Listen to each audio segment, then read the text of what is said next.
All right, we're going to talk about what are Reels and why would you want to make a Reel. So, first of all, Reels are Instagram's version of TikTok. And the reason you would want to make Reels is because Instagram is giving priority to Reels. So, that is their main focus. And it's becoming Facebook's main focus as well. So that means that when you do Reels, you're going to be able to better connect with more people. More people are going to see the value that you're putting out there, which also allows you to connect with people that are looking for the solutions that you offer. So let's take a look on how we actually create a Reel. So I'm going to let you see my Instagram profile here. When you go to your profile, you can click on the house in the bottom left and then swipe from the left to the right. And this puts you directly on the Reels page. So let's talk really quickly about what these different icons are that you see. At the top left, you'll see an X. That's going to take you back out of the Reels screen. You'll see the flash. You can turn it on. You can go to auto. I usually just leave mine off. And then this little moon that's going on and off, sometimes you'll see it and sometimes you won't because it has to do with low lighting. If you're in a low lighting environment, usually you'll have a moon that you can turn on and that will brighten up the space. This is your settings, and the settings are going to be set to what your story settings are as well. If you click on Reels, I do recommend that you save Reels to your device. Your story, if you just take a quick look, you want everyone to be able to see it. You want to save them to your camera roll, save them in your archive. You want to allow, say, the story to be shared, because if you share your reel to your story, you want to be able to do that, and sharing to messages. I do have sharing to Facebook, but that's more of just a preference. So that's a little bit about your settings. Now let's look at audio. So audio, if you click, this is where you can look up what any type of audio that you would want to use for your reel. So you can scroll through what they have here. You can click and type in a song that you're looking for to search it. You can also go to your saved, and that's something that you're going to learn in the next video, how to actually save an audio and access it later. But if there's one in your saved, you can just click saved, and then you have some audios there that you can select from. So let's say I'm just going to randomly click, let's see, we'll do the top one here. All right, so once you have the audio, you can see the bar at the bottom. And if you slide the bar, it will allow you to select where you want. You can see the lyrics pop up there. So if there's a certain part of the song that you want played, you can slide it to get to that particular part to manipulate where it actually plays the clip. If you decide you don't want to use that audio, you just click the trash can and it goes away and you can select something different. Okay, let's look at the next button here. You'll see that it's changing the amount of time of your reel. So 15, 30, or up to 60 seconds now. So unless you are going to use a timer, and I will talk about the timer in just a moment, you typically, when you log in and start a reel, it's going to be automatically set to 30 seconds. I usually just don't even mess with that because all of my reels are fairly short, so they're going to be under the 30-second window. If you need to use a timer, the reason it helps to set this is because your timer will automatically align with that. So if I've set 30 seconds, then my timer is set for a 30-second reel. And the reason that's nice is because let's say you want it to give you a countdown before the reel starts. You want to be able to push play and go get wherever you're going to be to actually record your reel.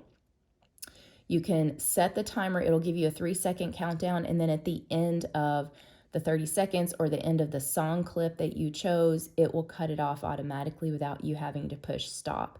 So you'll see if you click set timer, it will actually give us, when we create our reel, I'll show you in just a second, it'll give us a 3-second countdown. And then this button here that says 1 times, this is just showing you the speed at which it will play back what you record. So 1 times is just normal speed. If you want it to slow down what you're recording, you can do 0.5. If you want it to double time what you're recording, you could push 2 times. And what will happen is when you're actually recording, even though you see yourself in normal speed, when you play it back, it'll be double time. And then at the bottom, you'll see your filters. You could just use no filter, and as soon as you push play here, it'll start recording the reel. Or you can scroll through, or you can search specific filters here, and you can save filters that you like if you want to save those to easily use later. And then you'll notice your camera here, you can turn it either direction, and I'll just show you really quick what this looks like so that we can edit it. So let's go to, all right, I'm gonna do something 2 times for you guys, and I'll show you what the timer looks like. I'm gonna turn it around to face me and push play. Oh, I didn't wait for the timer. Hey everybody, I am here on a Tuesday morning teaching everybody about how to use Reels, and they're so much fun. And then when I play it back, I'll show you what happens. So before I do that, I do want to show you, after you film a clip, you can actually click the little circle here with the arrow on it. Let's say I didn't like that. I will push the trash can and it will delete that entire clip. If I want to trim the clip, I just click the scissors here, and let's say I want to trim off the very end of it. I can just slide the bar here and then click trim, and it will trim that piece for me.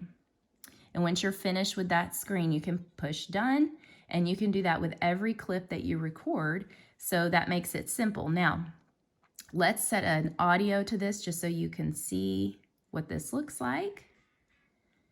And then we will go to the preview page.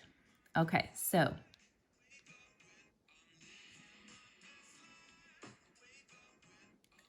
that gives you a quick idea of what we've done so far and what it looks like. So let's say I'm gonna add some text. You'll notice, let me go back for you just to make sure you saw that. We are now on the page where we can edit and add text. So I started at the far right where you push the text here.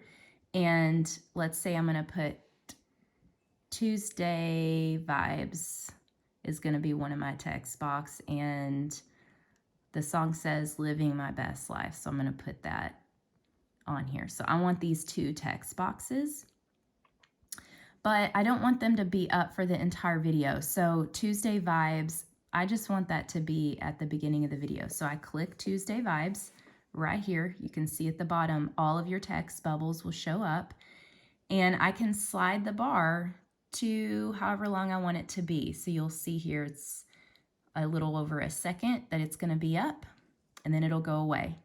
And then living my best life, let's say I want it to pop up after Tuesday vibes goes away. So I'm gonna slide the bar until I notice Tuesday vibes disappears off the screen, and I'm gonna leave living my best life there.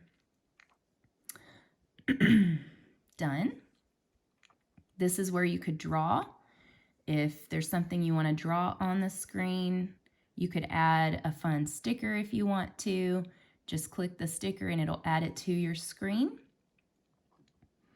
Again, these are effects that you could add if you want to. You just swipe and it will add effects. And then again, you can go to your music on this screen, and you can actually, let's say that you were going to give somebody instructions on how to do something, but you wanted some background music. You would want your camera audio to be up to the top, and you would want the music itself to be toward the bottom so that your voice is what they hear primarily and the music's in the background. For this one, it's not about what I'm saying, it's just about what I'm doing and the music. So we're gonna leave it like that. This button here allows you to save to your phone. This would be in case you want to save this before you've completed it, because we've already put in the settings that you would save it to your camera roll once you're completed with it. But sometimes you might want to save this before you're completed with actually making the reel. So once you have what you want on this page, you click next and add a short caption. Then after you add whatever you want to say with your caption, if you want the cover of your reel to be different than what's shown, you just click cover, and you can either use one of the clips from your reel, or you could go to your camera roll and add a clip from your camera roll if you want to change the image that people would see on the front cover. And then you always want to share to feed. It's going to share in Reels, and then you share it to your feed as well. And then you click the share button at the bottom. Let's say that I finished everything with my reel, but I'm not sure what I want to say about my caption yet. I can just click save as draft. And when I'm ready to go back and complete it, I go to my profile, click Reels, go to my drafts, pull it up, and then I can finish my caption. Or if I didn't finish my reel earlier, I can go to edit and complete creating my reel. So hopefully that gives you a quick idea of how to do a reel and what that will look like. And in the next video, Jamie's going to show you how to actually walk through creating one of your own.